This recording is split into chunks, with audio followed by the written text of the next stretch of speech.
कुरान करीमेर नुरानी मजलिसे जन्नातेर बागाने उलामाए किरामेर सोहबते रहमती बरकती छावनिर तले नूरेर तैरी फेरेश्तादेर महासम्मेलने रबिउल आव्वाल मासेर मतो गुरुत्वपूर्ण मासे माद्रासार मयदाने आसबार बसबार जन्य कबुल करेछेन जिनि आमादेरके एक जुग सन्धिक्षणे सारा पृथिवीते जखन जुलुम निर्यातनेर स्टीम रोलार चालानो हच्छे एवं विभिन्न डिभाइस बोम आकारे बाष्ट करे मुसलमानदेर अस्तित्वके मिशानोर जन्य चेष्टा अब्याहत रयेछे जखन जालिम एवं जुलुमेर जामानार अवसान घटाबार जन्य मर्दे मुजाहिद सब मुसलमान ঐক্যবদ্ধভাবে चेष्टा चालाচ্ছেন एमन एक गुरुत्वपूर्ण मुहूर्ते जिनि आमादेरके एखाने कुरआनेर महफिले आसार बसार तौफिक दिलेन ओई मालिकेर दरबारे शुक्र आदाय करे मोहब्बतेर साथे जबान खुले सबाई बोली आलहामदुलिल्लाह। सम्मानित दिनी भाइरा कयेक मासेर मध्य सबचेये बेशी गरम पड़ছে जेई दिन ओई दिन आजके एतदिन बृष्टि बादल एवं प्रतिकूल आबहावा छिलो एरपर आल्लाह ताआला कयेकदिन धरे सुविधा करे दिएछेन এই সুবিধা পেয়ে আপনারা বেজার না খুশি? গরমে কষ্ট হচ্ছে, হ্যাঁ কষ্ট তো হবেই, না বললে তো এটা ঠিক না।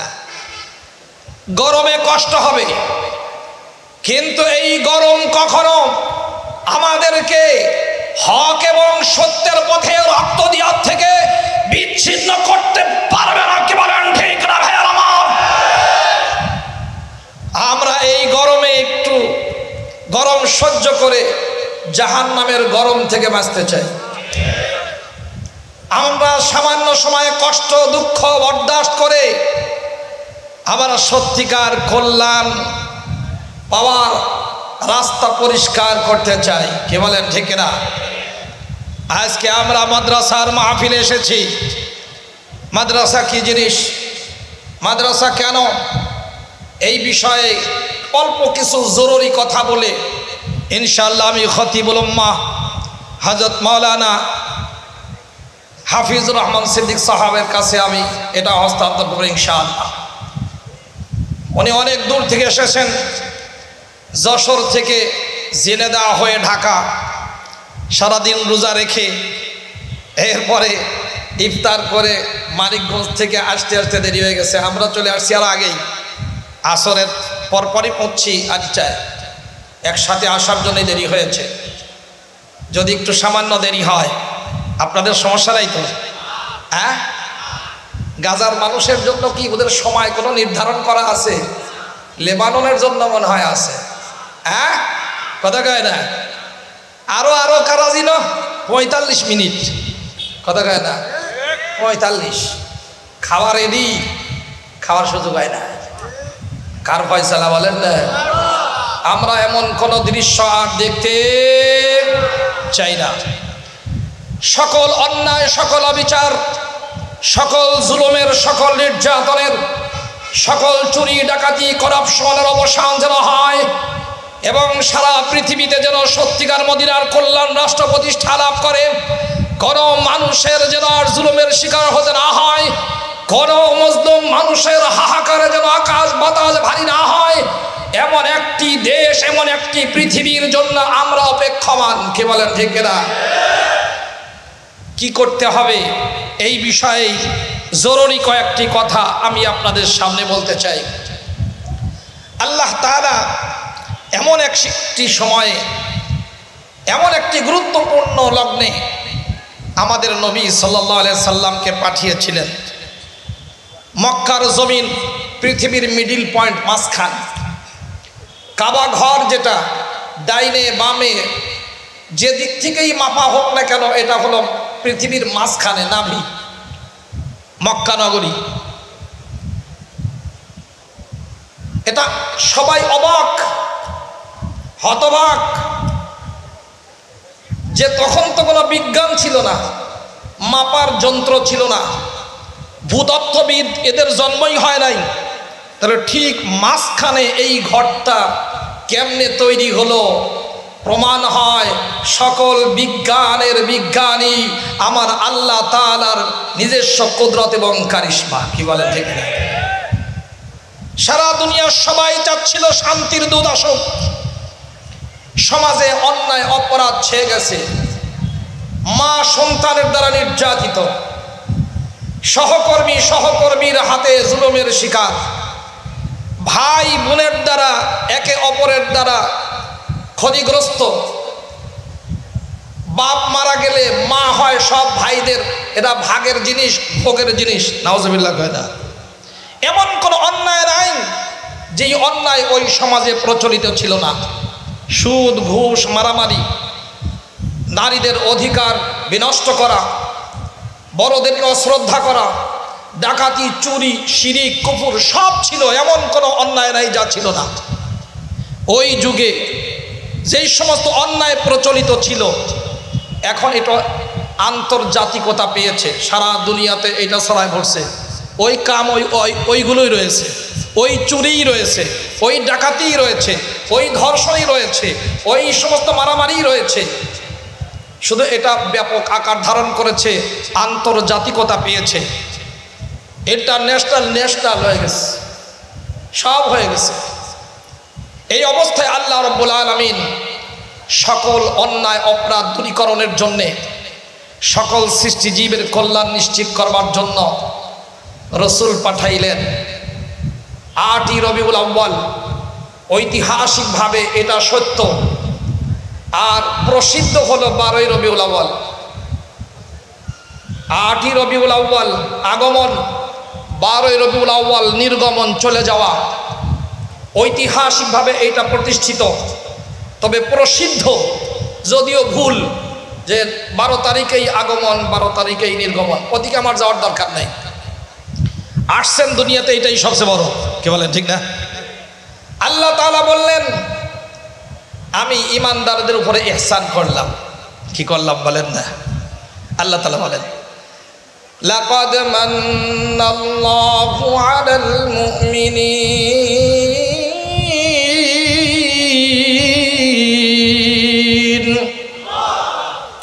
আল্লাহ তাআলা ইমানদারদের উপরে দয়া করলেন, ইহসান করলেন। কি করেছেন বলেন না? দয়া করলেন, ইহসান করলেন। কখন, কিভাবে? ইয বা'আথা ফীহিম রাসূলাম মিন আনফুসিহিম, তাদের মধ্যে, তাদেরই ভিতর থেকে একজন সম্মানিত রসুল পাঠালেন। রসুলান তানবিন, এটা তানবিনের তাজিমি বলে, সম্মানের জন্য ব্যবহার হয়। তার মানে আল্লাহ তাআলা পাঠিয়েছেন অসম্মানিত ব্যক্তি আর সবচেয়ে বেশি সম্মানিত রসুল। বলেন না? সবচেয়ে বেশি সম্মানী, আমাদের নবীর থেকে বড়, আমাদের নবীর থেকে সম্মানী, আমাদের নবীর থেকে মর্যাদাবান অতীতেও কাউকে পাঠানো হয় নাই, এখনো পাঠানো হচ্ছে না, ভবিষ্যতে পাঠাবার কোনো সম্ভাবনা নাই। কি বলেন ঠিক না? আমাদের নবী ইমাম, মসজিদের যেমন ইমাম, জানাজারও তেমন ইমাম, ঈদের মাঠেরও ইমাম, রাষ্ট্রেরও ইমাম। কথা কয় না? যদি কোনো সন্তান বাপের কাছে আদর পেতে চায়, আদরের ক্ষেত্রে আমার নবী হলেন ইমাম। যদি কোনো যুবক অন্যের সাথে সুন্দর আচরণ করতে চায়, কেমনে আচরণ করতে হয় এইটা শিক্ষা দিবার ক্ষেত্রে আমার নবী ইমাম। সন্তান মা বাবার সাথে কেমন ব্যবহার করবে, কেমনে মা বাপের শ্রদ্ধা করতে হয়, ভালোবাসতে হয়, নিজের সব কিছু বিলীন করতে হয় মা বাপের জন্য, এই ক্ষেত্রেও আমার নবীজি ইমাম। মাখলুক এবং সৃষ্টিজীবের উপরে কেমন করে দয়া করতে হয়, এই দয়ার ক্ষেত্র আমার নবী ইমাম। কথা কয় না? আমার নবী লিডার, আমার নবী হলেন সাইয়্যেদ, আমার নবী হলেন সবচেয়ে বড় নেতা। দুনিয়ার নেতা ভোটের দ্বারা নির্বাচিত হয়, ও যতই মানুষ স্লোগান দিক না কেন 2 দিন পরে চুরি করে পালায়, কথা কয় না? কিন্তু আমাদের নবী পৃথিবীর কোন মানুষের দ্বারা, ভোটের দ্বারা, নোটের দ্বারা নির্বাচিত নয়। বলেন তো আমার নবীকে সিলেকশন করেছেন কি? আমার নবী সাল্লাল্লাহু আলাইহি ওয়াসাল্লাম সব জায়গায় ইমাম। স্ত্রীর সাথে কেমন ভাবে ব্যবহার করতে হয় এই ক্ষেত্রে ইমাম। আমাদের নবী জিহাদের ময়দানে কেমনে জিহাদ করতে হয় এবং যুদ্ধ কেমনে করতে হয় এই জায়গাও আমার নবী ইমাম, কথা কয় না? অদস্ত অন্য ধর্মের মানুষের সাথে কেমন ব্যবহার করতে হয় এই ক্ষেত্রেও আমার নবী ইমাম। প্রশাসন কেমনে চালাতে হয়, সব জায়গায় কিভাবে কলুষ মুক্ত, করাপশন মুক্ত, চুরি আর দুর্নীতি মুক্ত কেমনে প্রশাসন প্রতিষ্ঠা করে চালাতে হয় এই ক্ষেত্রেও আমার নবী ইমাম না গোলাম, কথা কয় না? তাহলে সব ক্ষেত্রে যদি আমার নবী ইমাম হন তাহলে আমরা অর্থনীতির ক্ষেত্রে, আমাদের রাষ্ট্র পরিচালনার ক্ষেত্রে গোলামের বেটা গোলাম চোরদেরকে কেমনে নেতা মানি? যদি কোনো মানুষ ইমানদার আল্লাহর নবীকে ইমাম মানা বাদ দিয়ে অন্য কোনো চোর বাটপার যাদের চেহারার দিকে তাকানো যায় না, চেহারার মধ্যে গজব নাজিল হয়, এদেরকে যদি নেতা মানে ওই ব্যক্তি সব থাকে কিন্তু সত্যিকার ইমানদার থাকে না। বুঝলেন?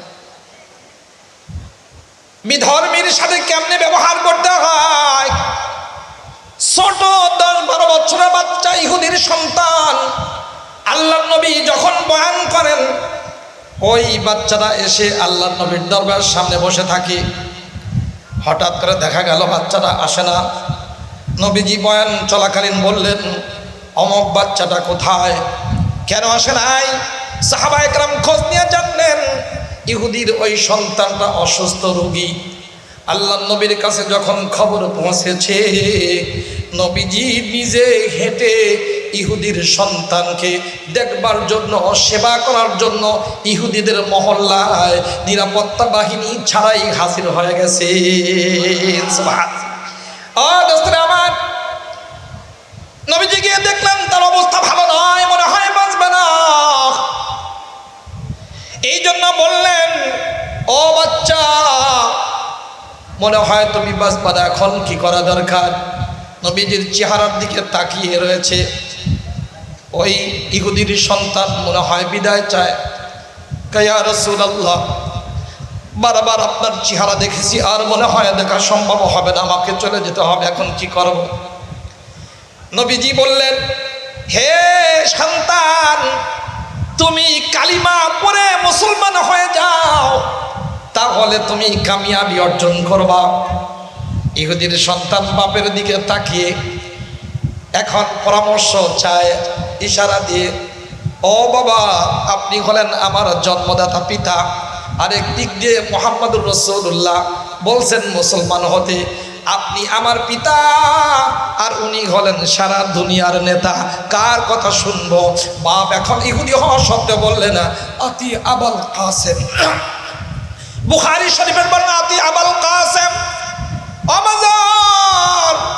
আমার কথা শোনার দরকার নাই, আবুল কাসেম মুহাম্মদ সাল্লাল্লাহু আলাইহি সাল্লামের অনুসরণ করো। বাস কালিমা পড়ে ওই ছোট বাচ্চা মুসলমান হয়ে গেছে।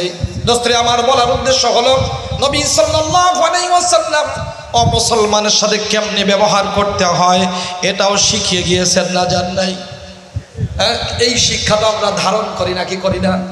যার কারণেই আমরা কোনো আলেম, কোনো মাদ্রাসার ছাত্রকে কখনো মন্দিরের কোনো মূর্তি ভাঙতে দেখি নাই, পাহারা দিতে দেখেছি। কি বলেন, ঠিক কিনা?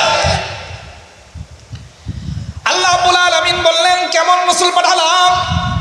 ইয বাআতা ফীহিম রাসূলাম মিন আনফুসিহিম, তাদেরই মধ্য থেকে সম্মানিত রাসূল পাঠালাম।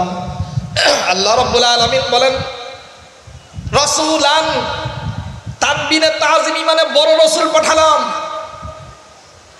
অন্য জায়গায় আল্লাহ তাআলা বলছেন, লাকাদ জাআকুম রাসূলুম মিন আনফুসিকুম, তোমাদের কাছে এসেছেন এমন একজন রসুল যিনি অনেক সম্মানিত রসুল। এটা আমি নূরের তৈরি ফেরেশতা বানিয়ে পাঠাই নাই, নূরের তৈরি করে পাঠাই নাই, এবং আগুনের তৈরি জিনদের মধ্য থেকেও পাঠাই নাই।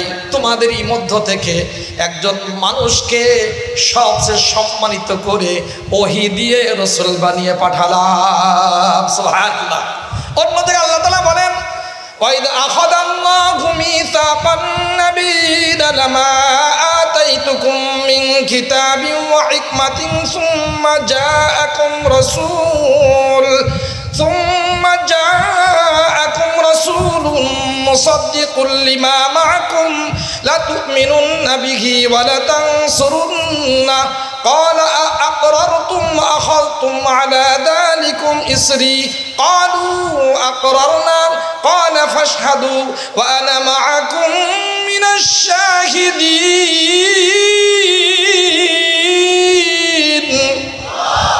আল্লাহ রাব্বুল আলামিন বললেন, আমি সব রসুল থেকে এই প্রতিজ্ঞা নিয়েছি, ওয়াদা নিয়েছি, হে রসুলগণে, নবীগণ, আমি এত সম্মানী করে তোমাদের পাঠালাম, তুমি দুনিয়াতে থাকা অবস্থায় অথবা তোমার উম্মত থাকা অবস্থায় যদি ওই রসুল এসে যান যিনি সবচেয়ে বড় সম্মানিত রসুল, রসুলুন, এখানেও তানবিরে তাজিমি, তার মানে বড় রসুল, সবচেয়ে শ্রেষ্ঠ রসুল, সুবহানাল্লাহ, যিনি তোমাদের কাছে যা আছে তা সত্যায়ন করবেন। তোমাদের জন্য এই নির্দেশ, হে নবী, হে সকল নবী রাসূল, হে সকল নবী রাসূলের সব উম্মতেরা শোনো, যদি তোমরা থাকা অবস্থায় তোমাদের সামনে ওই রসুল এসে যান, তাহলে তোমরা লা তুমিনুন্না বিহি, অবশ্যই তোমরা ওই রসুলের উপরে ঈমান আনয়ন করবা, ওয়ালা তানসুরুন্না, এবং জান দিয়ে, মাল দিয়ে, সব কিছু দিয়ে ওই রসুলের আনিত দ্বীনের তোমরা সাহায্য করবা। কে নিলেন বলেন না এই ওয়াদাটা? কে নিয়েছেন? ভালো করে বুঝেন।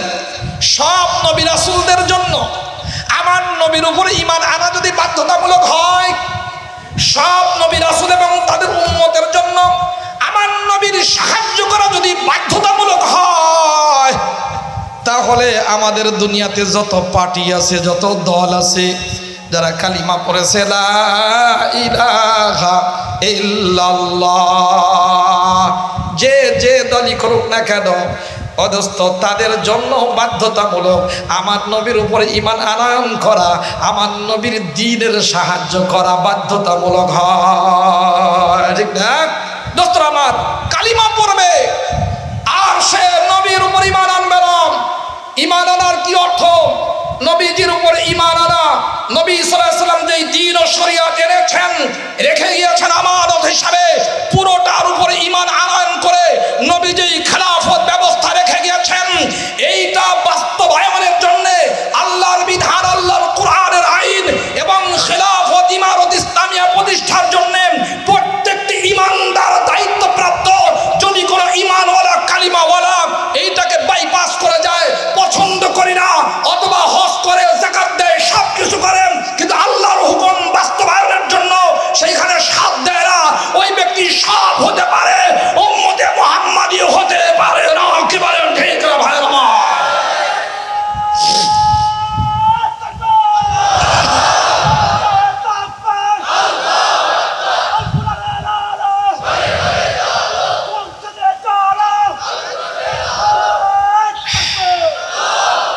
সম্মানিত দ্বীনী ভাইরা, আল্লাহ রাব্বুল আলামিন বলে দেন, লাকাদ মান্নাল্লাহু আলাল মুমিনিন ইয বা'আথা ফীহিম রাসূলাম মিন আনফুসিহিম, তাদেরই মধ্য থেকে সবচেয়ে বড় রাসূল আমি পাঠালাম, পাঠিয়ে আমি এই বান্দাবান্দীদের উপরে, ঈমানদারদের উপরে দয়া করলাম, ইহসান করলাম। কে বলেছেন বলেন? দোস্তরে আমার, কেমন এই নবীর কাজ কি? মাকসাদু বি'সাতিন নবী সাল্লাল্লাহু আলাইহি ওয়াসাল্লাম, আল্লাহর নবীর আগমন কেন হলো? আল্লাহর নবীর জন্ম নিয়ে আমরা ওরস পালন করলাম এবং বিজয় মিছিল করলাম, জশ্নে জুলুস করলাম, মিলাদ পড়ে কিছু জিলাপি খেয়ে চলে গেলাম। এই জন্য বুঝি আমার নবীকে আল্লাহ তাআলা পাঠাইছেন। কথা কয় না? নবীজির পাঠানোর মাকসাদ উদ্দেশ্য কি? এক নম্বর লক্ষ্য আল্লাহ তাআলা নির্ধারণ করেছেন, ইয়াতলু আলাইহিম আয়াতিক, আল্লাহর পক্ষ থেকে যেই কোরআন, যেই আয়াত আল্লাহ তাআলা নাজিল করেছেন, আল্লাহ তাআলা যেটা নাজিল করেছেন, আল্লাহর পক্ষ থেকে যা পাঠানো হয়েছে, এই কোরআনে কারিমের বিশুদ্ধ তেলাওয়াত করা, বিশুদ্ধভাবে তালিম দিয়া এই কোরআনে কারিম সুন্দর করে তেলাওয়াত করে সহি শুদ্ধ করবার জন্য শোনাবেন। এক নম্বর এই দায়িত্ব আমার নবীকে দিয়েছেন কি? নম্বর দুই, ওয়ায়ুযাক্কিহিম, কোরআনে কারিমের তেলাওয়াত, যদিও এখানে আলাদা আর একটা বয়ান আছে জরুরি, কিন্তু উদ্দেশ্য বলতেছি, যেহেতু প্রায় 3600 বছর আগে, কত বছর? 3610 বছর আগে একজন নবী, জলিলুল কদর নবী, মুসলিম জাতির পিতা, কেডা যেন? মোহাম্মদ আলী জিন্না। এই বেটা বলেন না কে? আপনাদের সমস্যা আছে, হ্যাঁ? মুসলিম জাতির পিতা, তিনি বললেন, রব্বানা ওয়াবআথ ফীহিম রাসূলাম মিনহুম ইয়াতলু আলাইহিম আয়াতিকা ওয়া ইউআল্লিমুহুমুল কিতাবা ওয়াল হিকমাতা ওয়া ইউযাক্কিহিম। বলেন মালিক, মক্কার জমিনের মানুষের মধ্য থেকে, মানুষদের মধ্য থেকে তাদেরই কাছে একজন সম্মানিত রসুল পাঠাও, আমি তোমার কাছে দোয়া করলাম। এই রসুলের 4টা কাজ হবে। 1 নম্বর কোরআনে কারিমের তেলাওয়াত করা, নম্বর 2 কোরআনে কারিমকে শিক্ষার সিলেবাস বানানো। কি বানানো বলেন না ভাই? কোরআনে কারিমকে সিলেবাস বানানো। নম্বর 3 কোরআনে কারিমের ব্যাখ্যা হিসেবে সুন্নাহ হাদিসকে এটা সিলেবাসের অন্তর্ভুক্ত করা। নম্বর 4 আল্লাহ তাআলা বললেন ওই নবীজির 4 নম্বর দায়িত্ব হলো উম্মতের অন্তর থেকে সব হিংসা, বিদ্বেষ, অহংকার আর মানের প্রতি লালসা, এই সমস্ত খারাপ গুণ বের করে এদেরকে ফেরেশতার থেকেও দামি জান্নাতি মানুষ বানাবার জন্য আমি আমার নবীকে, হে আল্লাহ তুমি তোমার নবীকে দায়িত্ব দিবা, এমন একজন নবীকে পাঠাবা যেই নবীর দায়িত্ব হবে 4টা। 1 নম্বর কোরআনে কারিমের তেলাওয়াত সহি করে শোনানো, শিক্ষা দিয়া। কথা কয় না? কোরআনে কারিমের তেলাওয়াত অশুদ্ধ না শুদ্ধ? কথা কয় না? নম্বর 2 ওয়া ইউআল্লিমুহুমুল কিতাব, এই কোরআনে কারীমকে শিক্ষা দিবেন, সিলেবাসের অন্তর্ভুক্ত করবেন। নম্বর 3 ওয়াল হিকমা, সুন্নাত শিক্ষা দিবেন, বাস্তবে আমলি ট্রেনিং দিবেন। নম্বর 4 ওয়া ইউযাক্কিহিম, আত্মশুদ্ধি করবেন। কি করবেন বলেন না? আত্মশুদ্ধি কি? গোড়ার ডিম কিসের নাম? আত্মশুদ্ধি। 10টা খারাপ গুণ আছে মানুষের জন্মগতভাবে, এই 10টা খারাপ গুণ ভিতর থেকে বের করে 10টা ভালো গুণ ভিতরে স্থাপন করে দিলকে পরিষ্কার করা। এই দিল যখন কোনো মানুষের অর্জন হয়, ওই দিলে মানুষের প্রতি হিংসা থাকে না, কোনো সৃষ্টিজীবের প্রতি তার কোনো ধরনের কোনো জুলুম তার অন্তরে স্থান পায় না, বিদ্বেষ তার অন্তরে থাকে না। ওই ব্যক্তির দিল তখন আল্লাহর মহব্বতে সিক্ত হয়, আল্লাহর ইশকর প্রেম যখন থাকে, মানুষের প্রতি যখন দয়া মায়া যখন ওই দিলের মধ্যে এসে যায়, ওই মানুষের দ্বারা কখনো কোনো অন্যায় হয় না, জুলুম হয় না, কখনো আয়না ঘর তাদের দ্বারা কখনো হতে পারে না। এ ভাই, যারা আয়না ঘর বানিয়েছে, আলেমদের রক্ত যারা ঝরিয়েছে, দেখবেন এদের কোরআন তেলাওয়াত নাই, কোরআনে কারীমকে সিলেবাস বানায় নাই।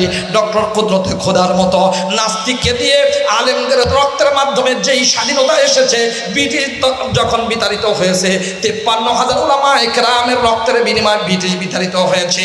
পাকিস্তান বিদায় হওয়ার পিছনে আলেমদের রক্ত আছে। অজস্ত মৌলানা আব্দুল হামিদ খান ভাসানী, তিনি কিন্তু দেওবন্দি একজন মৌলবী, কওমি মাদ্রাসার ছাত্র। কথা কয় না? যদি তিনি তা হইতেন তাহলে বড় বড় জাতীয় নেতা কখনো হতে পারতো না। কি বলেন ঠিক কিনা? তাহলে দেখা যায় হাজার হাজার উলামা একরাম তারা শহীদ হয়েছেন, যুদ্ধে তারা অংশগ্রহণ করেছেন, এখন অনেক মুক্তিযোদ্ধা রয়েছে। দোস্তরা আমার, আলেমদের পরামর্শে যেই দেশ স্বাধীন হলো, যারা সর্বপ্রথম ট্রেনিং সেন্টার খুললেন পটিয়া মাদ্রাসায় এবং কামরাঞ্চল মাদ্রাসায়, মাদ্রাসা, গহরডাঙ্গা মাদ্রাসায় মুক্তিযোদ্ধাদের ট্রেনিং সেন্টার ছিল।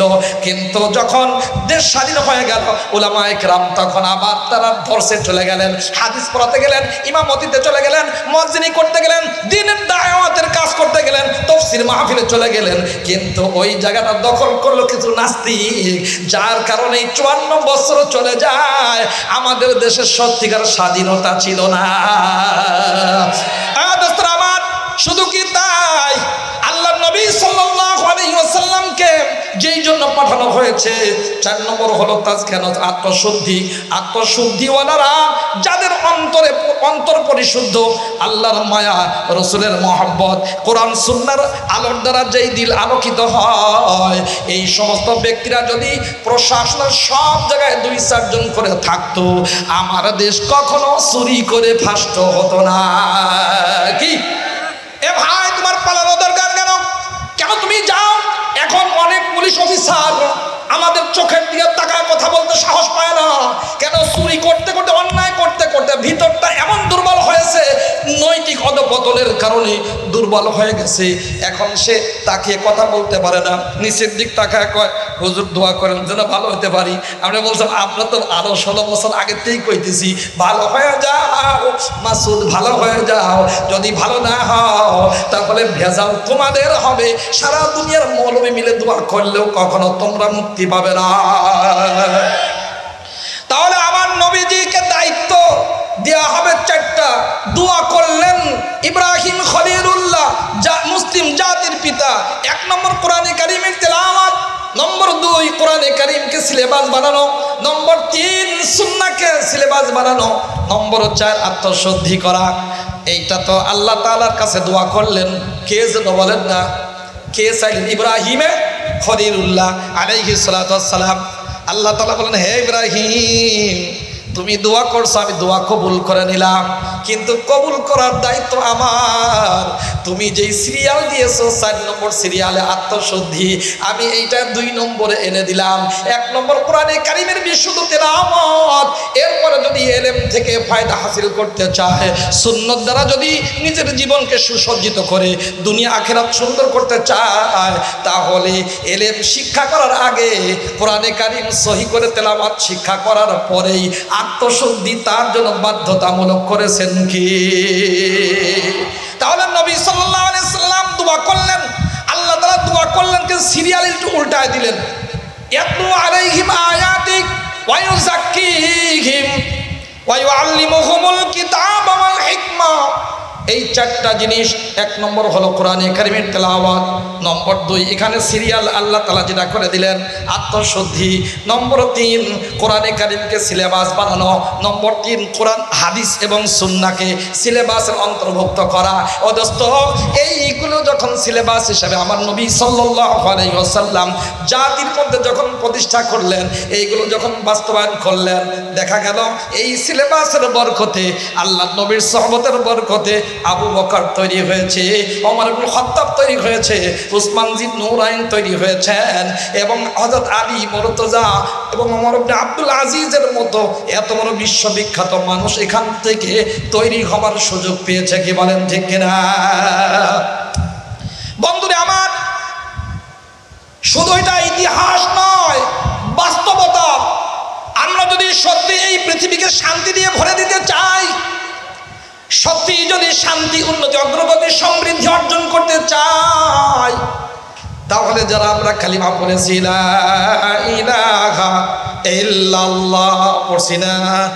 লা ইলাহা ইল্লাল্লাহ, লা ইলাহা ইল্লাল্লাহ বলেন না একটু মহব্বত আছে? লা ইলাহা ইল্লাল্লাহ, লা ইলাহা ইল্লাল্লাহ, লা ইলাহা ইল্লাল্লাহ, লা ইলাহা ইল্লাল্লাহ মুহাম্মাদুর রাসূলুল্লাহ। তাহলে আমরা যদি সত্যি আল্লাহর নবীর দিয়া সিলেবাস গ্রহণ করি, দেখেন ওই সময় আল্লাহর নবী যখন সাহাবায়ে কেরামের সামনে তালিম করছেন, তাদেরকে যখন তরবিয়ত করছেন, দীক্ষা দিচ্ছেন, আখলাক শিখাইতেছেন, চরিত্র শিখাচ্ছেন, মানবতা শিক্ষা দিচ্ছেন, অর্থনীতি শিক্ষা দিচ্ছেন এবং পৃথিবীকে কেমনে চালাতে হবে এইটা শিক্ষা দিচ্ছেন সুফা মাদ্রাসায়। পৃথিবীর ইতিহাসে প্রথম মাদ্রাসার নাম হলো দারুল আরকাম, যেটা যখন সাফা পাহাড় থেকে নামা হয় 10 হাত দূরে গেলেই ডান দিকে ছিল দারুল আরকাম। আরকাম সাহাবীর বাড়ি, ওইটা ছিল আল্লাহ নবীর প্রথম ওপেন ইউনিভার্সিটি, ইসলাম ইউনিভার্সিটি, এটা মাদ্রাসা। ওখান থেকে আসার পর আল্লাহ নবীর পা মোবারক বরাবর অদস্ত ওখানে ছিল আসহাবে সুফা 70 থেকে 400 সাহাবায়ে কেরাম এখানে তালিম নিয়ে সারা দুনিয়াতে যারা কাজ করতেন। অদস্তরা আমার আল্লাহ নবী যখন তাদেরকে তালিম দিয়েছেন ওই সময়ের অবস্থা কেমন ছিল? আরব এই বিশাল ভূমি, এই ভূমিওয়ালাদেরকে রোম এবং পারস্য এরা কখনো নিজের আপন করে নেয় নাই, এদেরকে কখনো নিজের নাগরিক বলে স্বীকার করে নাই। পারস্য এবং রোম, ইরান, এরা ছিল সুপার পাওয়ার। বলেন না কি পাওয়ার? Super power. এবং এই যে ইটালি, কনস্টান্টিনোপল থেকে কুস্তুনতুনিয়া বলা হয় বুখারী শরীফের ভাষ্য মতে। দোস্তরা আমার, এরাও আরেকটা খ্রিস্টান রাজ্য, সাম্রাজ্যবাদী ছিল, কিন্তু আরবদেরকে পুরোপুরি নেয় নাই। এদিকে এরা বুসরা, হিমস, শাম এবং ইলিয়া, তার মানে বাইতুল মুকাদ্দাস, এই দিক দিয়ে নিয়েছে হলো সেই খ্রিস্টানরা, অর্থাৎ রোম, এরা নিয়েছে। আর ওই দিক দিয়ে নিয়েছে, কিন্তু সবাইকে এরা নাগরিক বলে স্বীকার করে নাই। কেন স্বীকার এই জন্য করে নাই যে আরবের মানুষ সুর, এরা বাটপার, এরা মুশরিক, এরা হলো ডাকাত, এরা করাপ্টেড, এরা অনেক খারাপ, ওদের মধ্যে চরিত্র বলতে কিছু নাই। অতএব এরা এত খারাপ মানুষ, এদেরকে আমাদের দেশের নাগরিক বানাইলে আমাদের বদনাম হবে। আমরা সিভিলাইজড, আমরা হলাম সভ্য, সভ্য দেশের নাগরিক কখনো খারাপ মানুষ হতে পারে না। এই জন্য এরা নিতে রাজি হয় নাই। বুঝেন দোস্তর আমার, যেই এলাকার মানুষকে রোম এবং পারস্য এরা নিজের দেশের নাগরিক বানাতে চায় নাই, কেন? এরা খারাপ, নাগরিক হওয়ার যোগ্যতা এদের ছিল না। কিন্তু আমার নবী সাল্লাল্লাহু আলাইহি ওয়াসাল্লামের সোহবতের বরকতে এবং কোরআনে কারীম এবং সুন্নতের সিলেবাসের বরকতে এত সুন্দর একটি জামাত তৈরি হয়েছে। আল্লাহর নবীর সোহবতে থেকে সাহাবায়ে কেরামের জামাত তৈরি হয়েছে, যারা শুধু কোনো সভ্য দেশের নাগরিক নন, বরং এরা পৃথিবীর যত ভালো শাসক আছে প্রত্যেকটি সাহাবী এই শাসক থেকে কোটি গুণ বেশি উত্তম হয়ে গিয়েছিলেন। বুঝেন? তাহলে যারা সভ্য দেশের নাগরিক হওয়ার যোগ্য ছিল না, তারা এখন সারা পৃথিবীর শাসকদের জন্য মডেল হয়ে গেছেন, এরা মিসাল হয়ে গেছেন, উদাহরণ হয়ে গেছেন। কিসের কারণে? এই কোরআনী সিলেবাসের সোহবত এবং বরকতে। কি বলেন ঠিক না ভাইরা আমার? আমরাও যদি আমার এই বাংলাদেশকে সত্যি যদি শান্তির এবং কল্যাণের দেশ হিসাবে দেখতে চাই, আমার পরিবার, আমার এলাকা, আমার এই জেলা, আমার বিভাগ, আমার এই দেশকে যদি সত্যি উন্নতির চরম শিখরে পৌঁছাতে চাই, সকল হানাহানি বন্ধের ব্যবস্থা করতে চাই, তাহলে কোরআনে কারীমের সিলেবাসের কাছে আসা ছাড়া দ্বিতীয় কোনো রাস্তা খোলা নাই। কি বলেন ঠিক না ভাইরা আমার?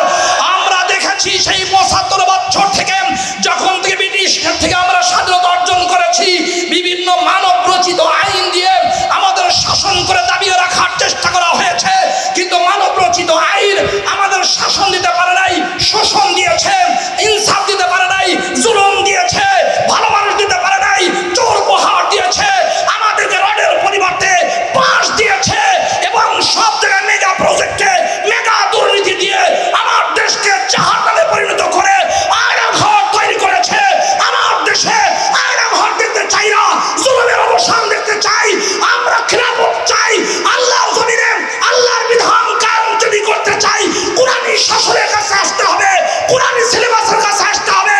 এই প্রতিজ্ঞা নিতে আমরা কারা কারা তৈরি আছি? হাত তুলে দেখান। সম্মানিত দিনী ভাইরা, এটা শুধু মুখের জমা খরচ দিলে হবে না। মাহফিলে আসছি, হুজুররা তো হাত তুলতে কয়, আমরা হাত তুলি তো। আবার কয় হুজুর আমরা কিন্তু রাজনীতি পছন্দ করি না। এই মিয়া, আল্লাহ নবী যেমন ঘর চালিয়েছেন কিভাবে চালাতে হয়, অফিসও চালাইছেন না চালান নাই? রাষ্ট্র শুধু চালান নাই না, চালাইছেন, চালিয়েছেন। এবং তার জায়নামাজে দাঁড়িয়ে আবু বকর সিদ্দিক রাদিয়াল্লাহু তাআলা আনহু 17 ওয়াক্ত নামাজ আদায় করেছেন নবীজির জীবদ্দশায়।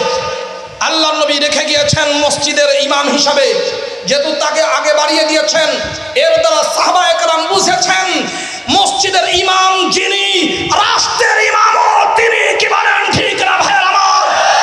কিন্তু আপনারা আমরা নামাজি হয়েন এমন মানুষকে যখন রাষ্ট্রপ্রধান বানিয়েছি যাদের মসজিদে ঢোকারই অনুমতি নাই কখনো কখনো, কথা বলেন ঠিক না?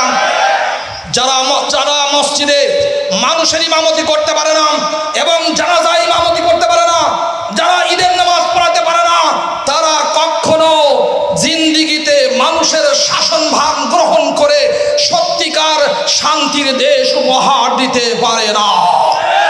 এই জন্য এটা কোন শুধু মৌলবীর কাজ না, যারা কালিমা পড়েছে লা ইলাহা ইল্লাল্লাহ। এ দোস্ত আমার, আল্লাহ রাব্বুল আলামিন বলেছেন নূর চাও, আলো চাও। আমরা চাই কি চাই না বলেন? নূর চাই না নাকি নূর ওইটা ওই নুরুল হক ওই নূর চান? কথা কেন ওইটা? হে তো আবার ইসরায়েলের গোয়েন্দা বিভাগের সাথে বৈঠক করে। এই নূর কার নূর বলেন না?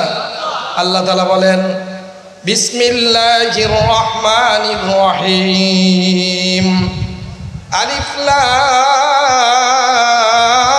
রা, কিতাবুন আনজালনাহু ইলাইকা লিতুখরিজান নাসা মিনাদ যুলুমাতি ইলান নূরি বিইذনি রাব্বিহিম ইলা সিরাতিল আজিজিল হামিদ।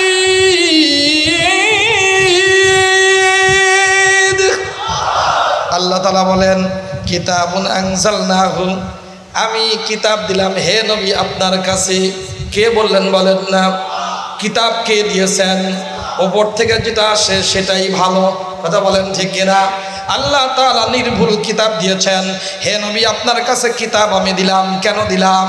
লিতুখরিজান নাসা মিনাদ যুলুমাতি ইলান নূর, সব মানুষকে পাপের অন্ধকার থেকে বের করে আলোক উজ্জ্বল জান্নাতের পথে আনবেন। তাহলে সব মানুষের মধ্যে আমাদের যারা চলে গেল এরা আছে না নাই? কথা কয় না? যারা সামনে আসতে চায় তারা কি সব মানুষের মধ্যে আছে না নাই? নাকি এরা হায়াবান জানোয়ার? এরাও তো মানুষ। নামাজি যদি হয় সেও মানুষ, বেনামাজি যদি হয় সেও মানুষ, যে কালিমা পড়েছে সেও মানুষ, যে কালিমা পড়ে নাই সেও মানুষ। সব মানুষ যদি অন্ধকার থেকে বাঁচতে চায়, আলোক উজ্জ্বল রাস্তা যদি পেতে চায়, দুনিয়াতে শান্তি যদি পেতে চায়, আখেরাতের জান্নাত যদি পেতে চায়, নিজের ঘর নিজের সব কিছু যদি আলোকিত করতে চায়, তাহলে আল্লাহর পাঠানো এই কোরআনে কারিমের আলো গ্রহণ করা ছাড়া দ্বিতীয় কোনো রাস্তা খোলা নাই। এই জন্য দোস্তরা আমার, আজকের সবক হবে এইটা। আজকে আমরা যে যেখানে আছি, বড় ছোট, নারী পুরুষ এবং যারা যুবক, সবাই আমরা 1 নম্বর নবীজির দেয়া দায়িত্ব কোরআনে কারিম সহি করে পড়বো। ঠিক আছে ইনশাল্লাহ? সহি করে শিখার চেষ্টা করবো। নম্বর 2, কোরআনে কারিমকে আমরা সিলেবাস বানাবো, চেষ্টা করবেন ইনশাল্লাহ। হ্যাঁ, নাকি মানব রচিত আইন পড়াবেন, আল্লাহটা পড়াবেন না? তাহলে হাজির ছেলে পাজি হবে, কথা কয় না? আলেমের ছেলে জালেম হবে। সত্যি যদি আমরা আমাদের সন্তানদেরকে ভালো মানুষ বানাতে চাই, বাপ মার অনুসারী বানাতে চাই, খাদেম সেবক যদি বানাতে চাই, আমাদের সমাজ আমাদের রাষ্ট্রের জন্য যদি কল্যাণকর বানাতে চাই, কোরআনে কারিমের সিলেবাসের কাছে আসা ছাড়া দ্বিতীয় কোনো রাস্তা খোলা নাই। ঠিক দোস্তরা আমার, এই জন্য এখানে আসলে ভালো মানুষ হয়, ভালো শাসক হয়, সব সময় এরা উম্মতের কল্যাণে কাজ করে। এই জন্যই তো দেখা গেছে যখন সব জায়গায় তুঙ্গে উঠেছে, যখন জান দেওয়ার প্রতিযোগিতা শুরু হয়েছে, ওই মুহূর্তেও আমাদের কওমি মাদ্রাসার ছাত্র ওস্তাদরা ৭৬ জন এরা এই ৫ই আগস্টের আগে ওই দিন সহ আল্লাহর রাস্তায় জান দিয়ে সারা পৃথিবীর সকল মানুষকে জান দেওয়ার সবক শিখাইছে। কি বলেন ঠিক না? যখন জাতি কখনো সময় মুক্তির জন্য উদ্গ্রীব হয়, তখন দিনদাররা কখনো পিছে থাকে না, আলেম ওলামারা তো থাকেই না। কথা বলেন ঠিক কিনা? এই জন্য আমাদের উচিত এখন আলেম গায়রে আলেম সাধারণ মুসলমান যারা মানুষ, যাদের কিছু আছে হুঁশ, যারা মানবতা চায়, কল্যাণ চায়, সত্যিকার ইনসাফ চায়, আল্লাহর বিধান কায়েম যারা করতে চায়, নিজের সমাজে রাষ্ট্রে সব জায়গায় শান্তি চায়, সব মানুষকে কোরআনের জন্য জান দেওয়া জরুরি। কথা কয় না? আমরা কি পারবো এরকম একটা প্রতিজ্ঞা করতে, যা আমরা যদি সুযোগ আসে আমাদের, তাহলে ওখানে যেমন ফিলিস্তিনিরা জান দিচ্ছে, লেবাননের মুসলমানরা জান দিচ্ছে, তালেবানরা 20 বছর জান দিয়ে 52টা রাষ্ট্রকে ওরা পরাজিত করে সত্যিকার ইসলামী হুকুমত কায়েম করেছে। এইরকম পরিস্থিতি যদি আসে, কোরআনে কারিমের জন্য, ইসলামের জন্য, ইসলামী অনুশাসনের জন্য জান দিতে কারা কারা রাজি আছে না হাত তুলে দেখান। ইল্লাহি তাকবীর। আল্লাহ আমাদের তৌফিক দান করেন। জান দিবেন, জান দেওয়ার আগে একটু প্রস্তুতি নেওয়া লাগে, মাল দিয়ে লাগবে না? শাহ আতাউল্লাহ বুখারী রহমাতুল্লাহ আলাইহি বলেছেন, সারা পৃথিবীতে ঘুরলাম, কত ওয়াজ করলাম, কত ইমামতি করলাম, কিন্তু দুইটা জিনিস পাইলাম না। কয়টা জিনিস বলেন না? দুইটা জিনিস পাই নাই। কয়টা জিনিস বলেন না? সব কিছু পেয়েছেন শাহ আতাউল্লাহ বুখারী, যার মাহফিল হইলে আসমান থেকে সকিনা নাজিল হইতো, মাঝে মাঝে টের পাওয়া যাইতো। সুবহানাল্লাহ কয় না মিয়া? সুন্দর তেলাওয়াত, এমন তেলাওয়াত উপমহাদেশে সারা পৃথিবীতে কোনো জায়গায় তখন আর ছিল না।